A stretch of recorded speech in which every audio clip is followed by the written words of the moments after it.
여러분 안녕하세요. 2021년도 1월 17일 청년부 온라인 예배를 시작하겠습니다.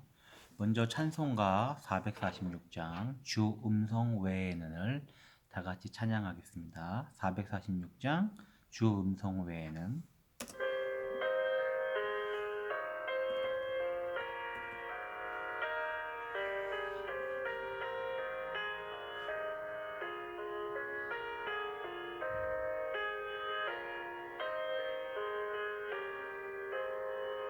주 음성 외에는 준 기쁨 없도다.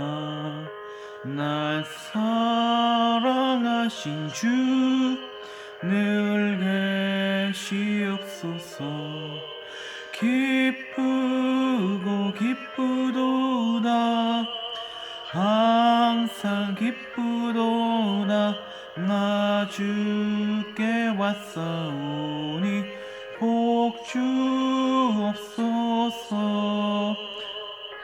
주께 왔으니 복 주시옵소서. 주 함께 계시면 는 시험이기네. 기쁘고 기쁘도다. 항상 기쁘도다. 나 주께 왔사오니 복 주옵소서.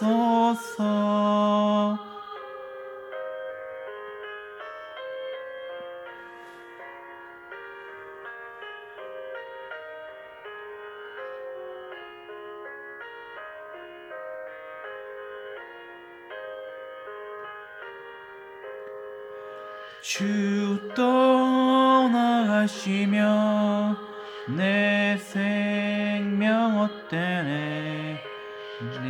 기쁘나 슬플 때 늘 계시옵소서. 기쁘고 기쁘도다.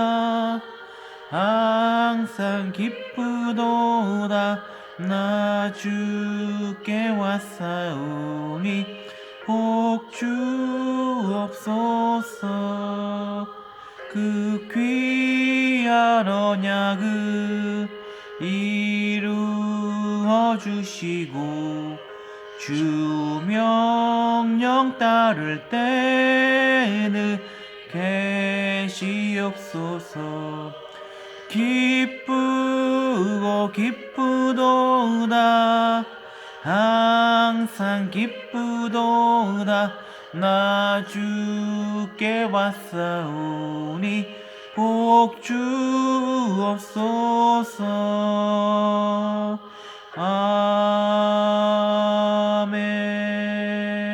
아멘. 기도하겠습니다. 하나님 아버지, 우리 사랑하는 청년들, 우리가 비록 오래 기간 동안 몸은 떨어져 있으나 마음은 하나인 줄 믿습니다. 우리가 주 예수 그리스도 안에 서로 사랑하는 지체이므로 온전히 성령 안에서 주님을 더욱더 만나고 경험하며 형제를 기억하고 기도하는 그런 우리가 되게 하여 주시옵소서. 아버지, 우리는 매일매일 아버지께서 주시는 은혜와 은총 없이는 살아갈 수 없습니다. 주님의 말씀이, 주님이 내 안에 주시는 아버지의 도우심이 우리를 살아가게 합니다. 그 경험으로 날마다 낙심되어 절망 가운데 살아가는 청년들이 아니라 하나님을 향한 새 소망과 기쁨과 감사로 살아가는 우리 사랑하는 청년들이 되게 하여 주시옵소서. 오늘 말씀을 전할 부족한 종을 주님께서 세우사 종은 가리옵시고 온전히 주님만 드러나는 시간 되게 하여 주시옵소서. 예수님의 이름으로 간절히 기도드립니다. 아멘. 주보에 보시면은 약간 놀라실 수도 있는 게 본문이 좀 길어요. 네, 길지만 나는 생명의 떡이니라고 하는 96페이지 여러분 17일자 주일자 본문 요한복음 6장 30절부터 40절까지의 말씀을 먼저 전하고 왜 예수님께서 나는 생명의 떡이니라고 말씀하셨는지에 대해서 함께 나누도록 하겠습니다. 요한복음 6장 30절부터 40절입니다. 찾으세요. 오늘 성경 많이 찾아야 될지 몰라요. 성경책을 펴놓으십시오. 요한복음 6장 30절부터 40절 찾아보세요.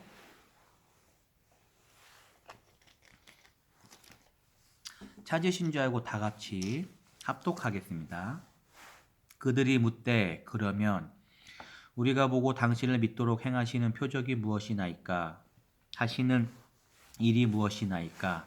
기록된 바 하늘에서 그들에게 떡을 주어 먹게 하였다 함과 같이 우리 조상들은 광야에서 만나를 먹었나이다.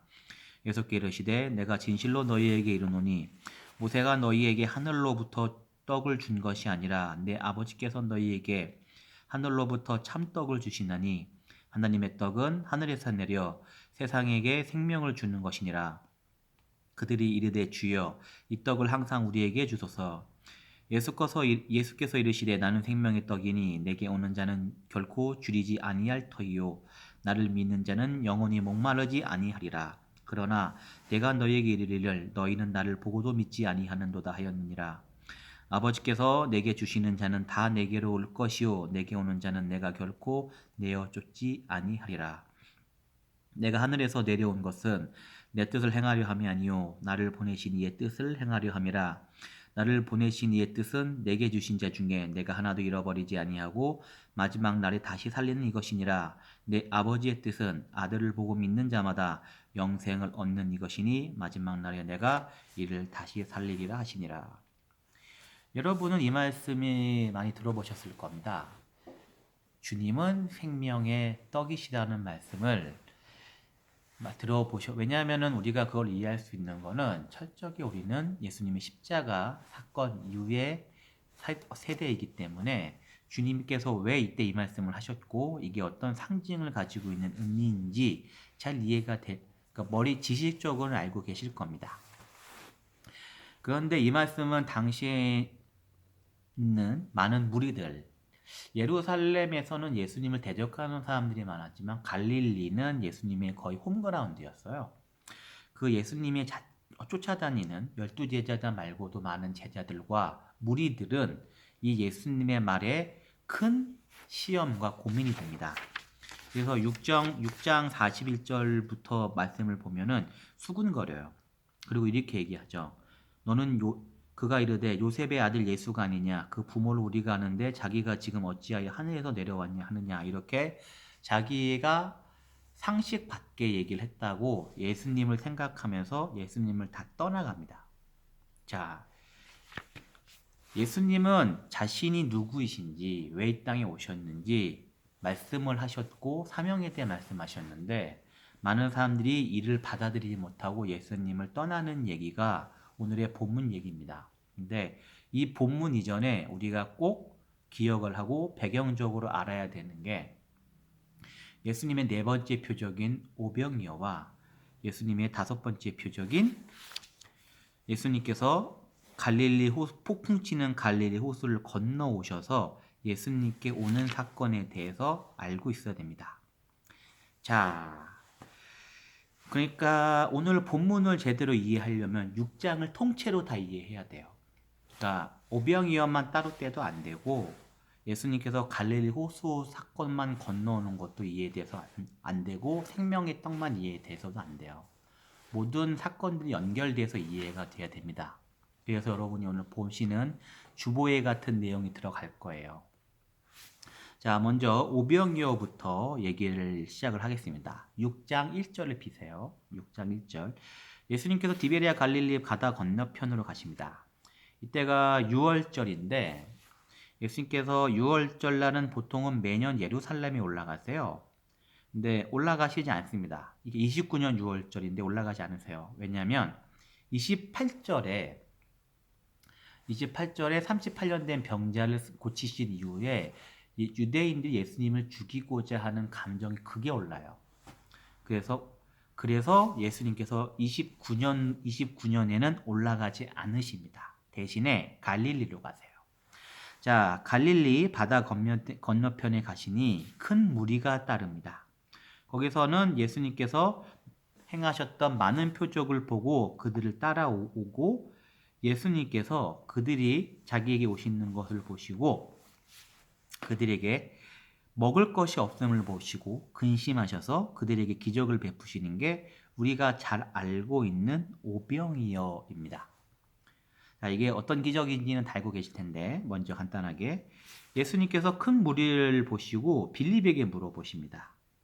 5절 우리가 떡을 빌립에게 이르시되 우리가 어디서 떡을 사서 이 사람들을 먹이겠냐 하시니 이렇게 말씀하시면 친히 어떻게 하실지 아시고 빌립을 시험하고자 하심이라. 자, 예수님께서 빌립을 시험하신다는 것은 첫 번째 여러분 하나님이 우리를 유혹에 빠뜨리는 게 아니라 긍정적인 이유로 시험을 하세요.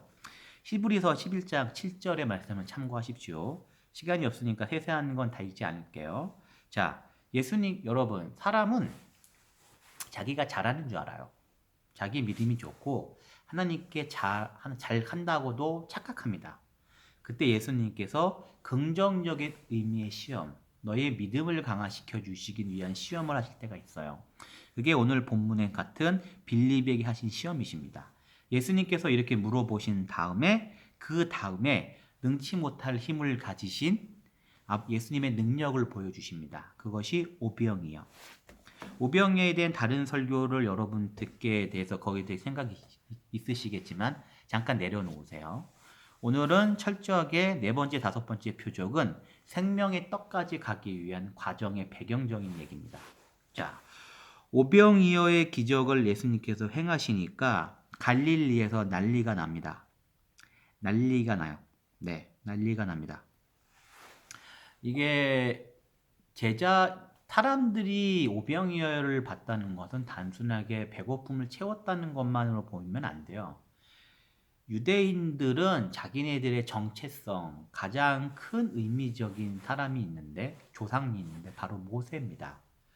모세는 애굽에서 그들을 이끌어낸 구원자며 그들을 광야에서 먹여 살리는데 뭘로 먹여 살려요? 만나로 먹여 살려요. 예수님께서 물고기 2마리와 떡 5개로 이들을 먹여 살리는 걸로 보면서 먹인 걸 보면서 그들의 머릿속에서 가장 누가 머리 떠올랐겠어요? 모세가 떠오른 거예요. 당신은 로마의 압제입니다. 애굽에서 종살이할 때와 굉장히 상황이 비슷해요. 그들의 눈에는 예수님 뭘로 보였을까요? 모세로 보여요. 자, 이런 배경으로 그래서 예수님께서 쫓아갑니다. 아니 예수님께 달려들어요. 사람들이 우르르 몰려들어요. 우르르 몰려드니까 15절 그러므로 예수께서 그들이 와서 자기를 억지로 붙들어 임금 삼으려는 줄 아시고 다시 혼자 산으로 떠나가시니라. 예수님께서는 요한복음 전에 보내시길 사람의 마음을 다 아시는 분이시거든요. 이들이 떡 때문에 자기를 쫓아오는 것을 아시고 제자들은 배를 태워서 갈릴리 호수로 보내시고 예수님은 홀로 산으로 가십니다. 자, 이게 오병이어 얘기를 길게 할 필요는 없어요. 자, 이렇게 눈에 보이는 떡을 쫓아온 자신을 추종하고 임금 삼으려 오는 외적인 걸 쫓아오는 사람들한테 예수님께서 피하셔서 산으로 가시고 제자들은 어디로 보낸다고요? 바다로 보내십니다. 자, 그리고 다섯 번째 표적이 바로 이어집니다, 여러분. 다섯 번째 표적. 자, 저물매. 자, 이제 6장 16절 비시고 여러분 큐티책 92페이지를 비세요. 지금 상황을 대중하셔야 돼요. 오병이어 베푸시고 사람들이 피하셔가지고 제자와 예수님 둘 다 피한 상태예요. 그리고 이제 제자들한테 카메라가 옮겨지는 거예요. 자, 제자들이 저물매. 이게 그냥 저문 게 아니라 굉장히 늦은 저녁이에요. 황혼이 이제 해가 질락말락할 때예요. 이 질락말락할 때 예수님께서 산으로 피하시고 제자들을 바다로 보냅니다. 이게 굉장히 시기적으로는 약간 의아하시는 게 맞아요. 보통 이때가 전구거나 이게 무슨 밝지 않잖아요. 근데 이게 한밤중에 바다로 가고 갈릴리 호수지만 바다로 할게요. 갈릴리 호수, 갈릴리 바다로 가고 산에 올라간다는 거는 굉장히 뭔가 쫓기거나 피하려는 심리인 거죠. 굉장히 피하시는 거예요, 지금. 예수님도 피하고 제자들도 멀리 도망가는데 자, 배를 타고 가버나움으로 가는데 이미 어두웠고 예수님은 그들에게 오시지 아니하셨더니 제자들의 노를 19절 제자들의 노를 두어 10년이쯤 갑니다. 자, 갈릴리 호수가 8km 정도 돼요. 폭이. 근데 4, 6km 정도 간 거예요. 심리면. 지금 갈릴리 호수 한가운데요. 한밤중이에요. 깜깜해요. 이 깜깜한 상태에서 아무것도 안 깜깜한 상태에서 갈릴리 호수 한가운데 있는데 뭐가 불어 닥치나요? 큰 바람이 불어 파도가 일어나더라. 자, 이게 굉장히 뜬금없다고 생각할지 모르는데 굉장히 뜬금없는 게 맞아요. 여기에는 여러분 갈릴리 바다는 서쪽에 지중해와 동쪽에 시리아 사막이 있어요. 그리고 산들레 둘러싸여 있기 때문에 이상 기후가 굉장히 잘 발생하는 지역입니다. 갑자기 돌풍이 불어닥치면서 파도가 일어나는 거예요. 자, 그렇게 한밤중에 갈릴리 호수 한가운데에서 파도가 일어나니까 제자들이 두려워해요. 제자들이 배를 마음대로 컨트롤하지 못해요. 당시에 베드로부터 요한부터 해서 전직 어부들이 지금 배 안에 있는 상태지만 배가 좌우로 요동하는 상태예요. 자, 이때 누가 오시나요? 이때 예수님께서 다른 복음서에 보면 예수님께서 새벽 3시 6시 사이에 밤이 가장 깊었을 때 밤 4경에 예수님께서 그들에게 오십니다. 그리고 예수님께서 가까이 오심을 보고도 제자들은 두려워해요. 왜? 예수님을 못 알아봤거든. 예수님이신지 몰라요. 두려워해요. 여전히. 그때 예수님께서 말씀하십니다. 20절 이르시되 내니 두려워하지 말라 하신대. 예수님의 음성을 듣고 그때 예수님인 걸 알아요. 그리고 이에 기뻐서 예수님을 영접하니.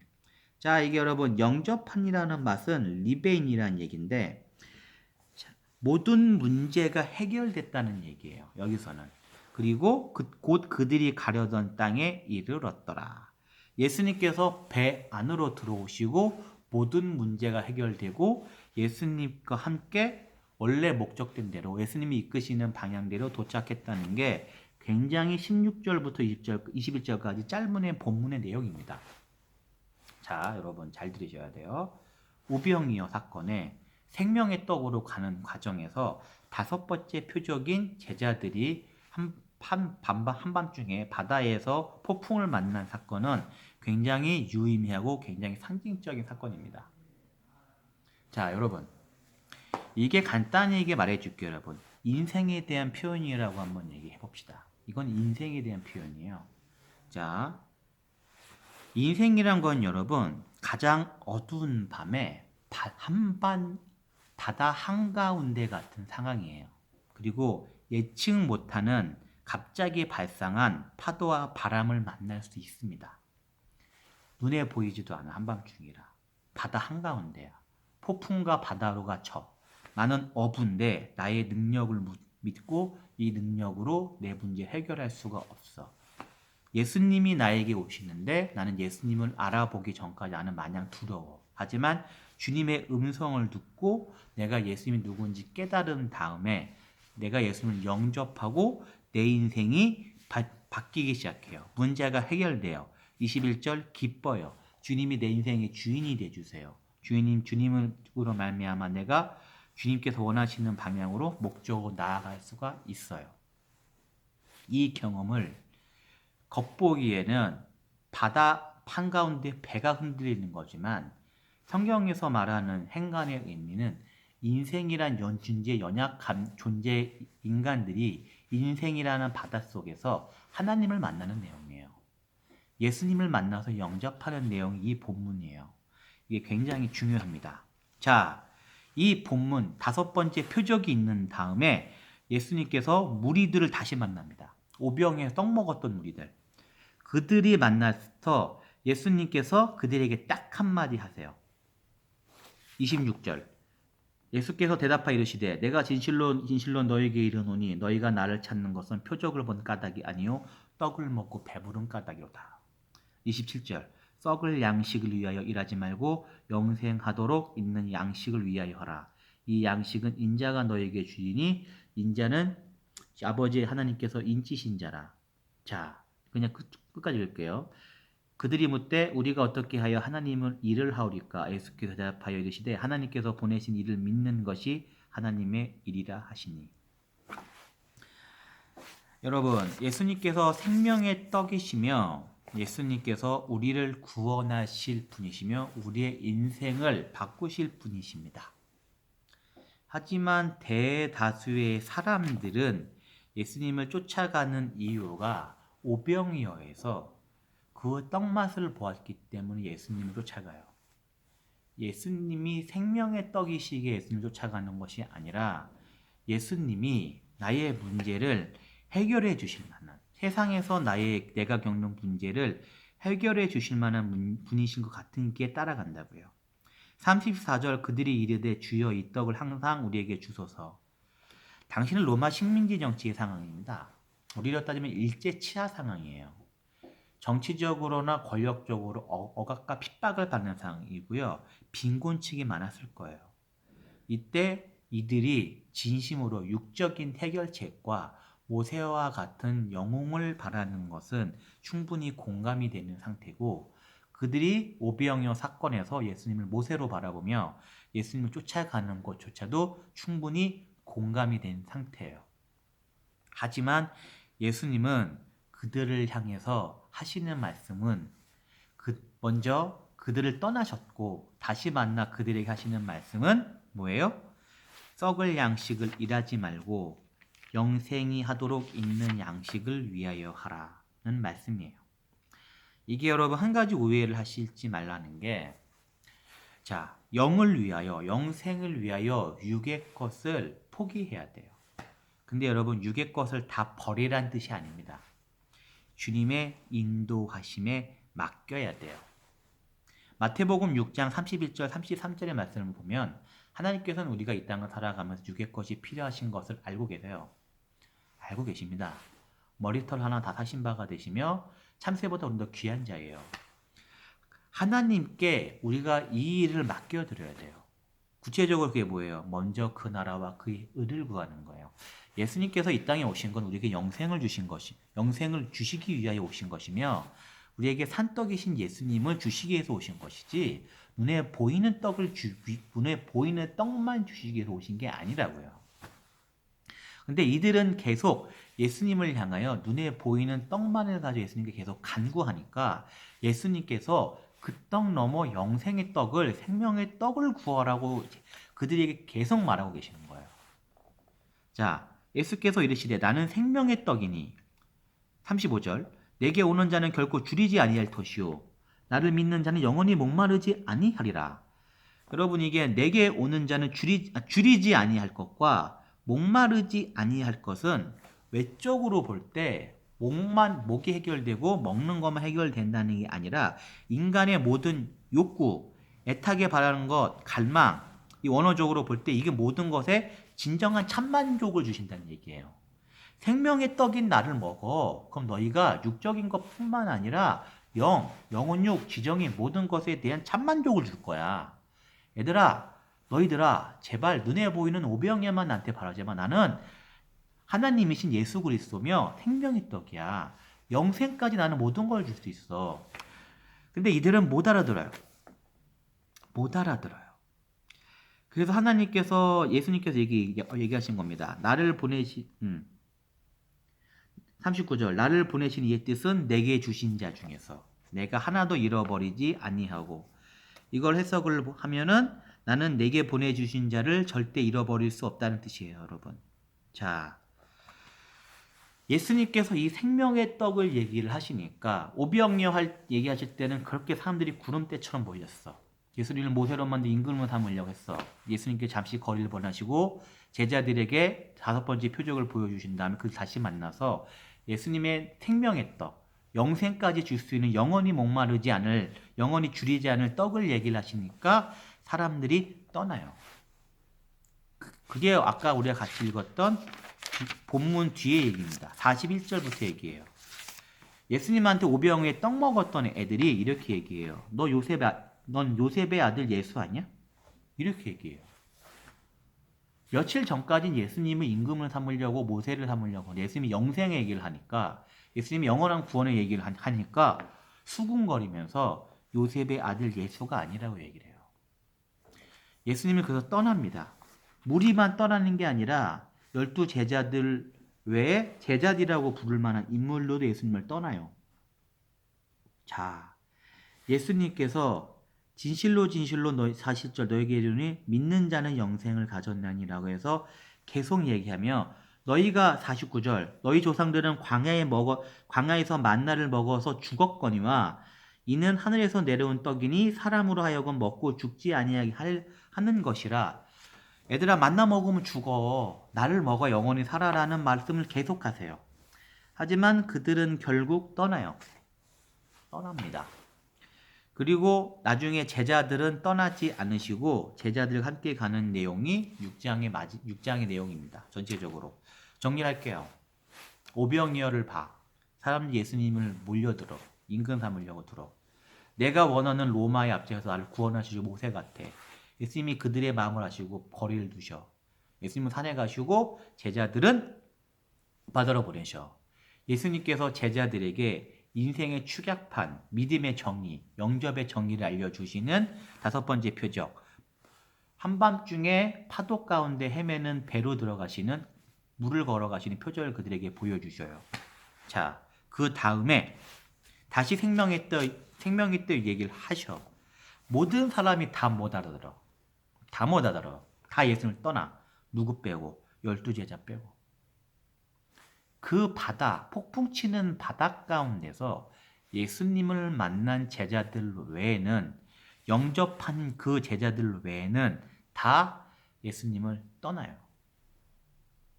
자, 성경에서는 수많은 이적과 표적이 나타납니다. 하지만 그 사람들이 예수님을 바라보는 시선이 변하지 않아요. 오병이어의 기적을 봐도, 수많은 기적을 봐도 그들은 예수님을 원하는 대로 바라봐요. 자, 여러분, 굉장히 아이러니하죠. 기적을 봐고 표적을 봤는데 예수님을 십자가에 못 박아 죽인다는, 굉장히 이해가 안 되죠. 인간은 그런 존재예요. 그들은 예수님이 신적인 능력이 없다고 생각해서 예수님을 죽인 게 아니에요. 예수님이 본인들이 원하는 메시아가 아니었기 때문에 죽인 거예요. 자, 수많은 사람들이 예수님을 따라갑니다. 사랑한다고 하고 제자라고도 말해요. 하지만 그들은 하늘에 떨어지는 만나 혹은 오병이어를 예수님께 원해요. 영생하시는 떡인 생명의 떡인 예수님을 바라지 않아요. 한밤중에 폭풍우 치는 바다 가운데 있는 내 인생에서 오셔서 파도를 멈춰주시길 원하시고 밤이 낮이 되게 하기를 원하는데 배 안으로 예수님을 모시지는 않아요. 여러분이 바쁘시게 영상을 좀 보신 분들은 진짜 부탁드리건데 요한복음 6장 16절부터 20절은 21절까지는 반복해가면서 읽어보기를 원해요. 요한복음 6장 16절부터 21절까지는 이게 인생이라는 단순하게 바다가 아니라 인생이 이렇구나라는 표현으로 보기를 원해요. 예수님께서 나라는 존재 배 안으로 들어오셨을 때 진정한 모든 문제와 만족이 해결되며 예수님께서 내 배의 선장이 되주셨을 때 우리가 가장 그들이 가려던 땅에 이르렀더라는 말이 진정한 영접의 의미입니다. 여러분, 40절에 믿는 자라는 얘기는 하나님께 계속적인 믿음과 신뢰와 순종을 삶을 드린다는 사람의 뜻이에요. 예수님의 내 인생에서 주인이 되시면은 나는 이제부터 예수님께 계속 믿음과 신뢰와 순종을 드리며 예수님과 함께 살아가는 거예요. 그게 영접이며 생명의 떡을 먹은 사람이에요. 그런 사람들은 결코 줄이지 아니할 것이며 영원히 목마르지 아니합니다. 여기서 영원이라는 뜻은 여러분 매 순간순간마다라는 뜻이에요. 매 순간순간마다. 죽어서 영원히가 아니라 예수님을 내가 지금 만난다면 어두운 밤바다 같은 내 인생에서 예수님을 내가 만난다면 영접한다면 순간순간마다 나는 영원히 예수님으로 만족한다고요. 진정한 만족을, 평안을, 영혼육을 모두 만족시켜주시는 그 기쁨을 누릴 수 있다고요. 그것이 예수님께서 이 땅에 오신 목적이며 우리에게 진정으로 주고 싶어 하신 겁니다. 그래서 예수님이 나는 생명의 떡이라고 말씀하신 거예요. 사랑하는 청년 여러분, 오병이어의 기적을 보기를 바라지 말고 예수님의 12제자처럼 생명의 떡을 먹는 여러분이 되기를 바라요. 예수님의 모습에서 만나와 내 문제 해결만을 바라는 것이 아니라 영생이신 그분을 내 인생으로 모셔드리세요. 배 안으로 예수님을 드려야 돼요. 예수님이 내 배의 선장이 되주셔야만 나는 가장 모든 것에서 완전한 삶이며 편안하고 기쁜 삶을 살 수가 있어요. 이렇게 되는 저와 여러분이 되기를 간절히 바라고 소망합니다. 기도하겠습니다. 하나님 아버지 크신 사랑과 은혜 정말 감사드립니다. 주님께서 우리 인생 가운데 많은 기적을 보여주시며 동행하여 주시며 주님을 나타내어 주십니다. 그러나 주님께서 우리에게 이 모든 것을 보여주신 이유는 하나님께서 이 모든 은혜를 우리에게 베풀어 주신 이유는 오병이어와 만나를 넘어 생명의 떡을 우리에게 주시기 위함이십니다. 그 생명의 떡을 경험하고 먹음으로 말미암아 영원토록 줄이지 아니하며 목마르지 아니하는 모든 영혼육의 가장 완전한 평안과 기쁨을 누리는 저와 청년들이 될 수 있도록 주님 은총 내려 주시옵소서. 이 모든 것 예수님께 올려드리오며 간절히 기도드립니다. 아멘. 이 녹화는 지금 금요일날 저녁에 하는 중입니다. 토요일날 정도에 아마 다시 코로나 때문에 예배를 더 못 드릴지가 아마 결정이 될 것 같아요. 구체적인 거는 좀 더 다시 광고를 드리겠습니다. 그래도 바라건대 여러분을 하루빨리 만나기를 간절히 소망합니다. 아멘. 사랑하고 여러분 꼭 조만간 다시 만나기를 간절히 기다리겠습니다.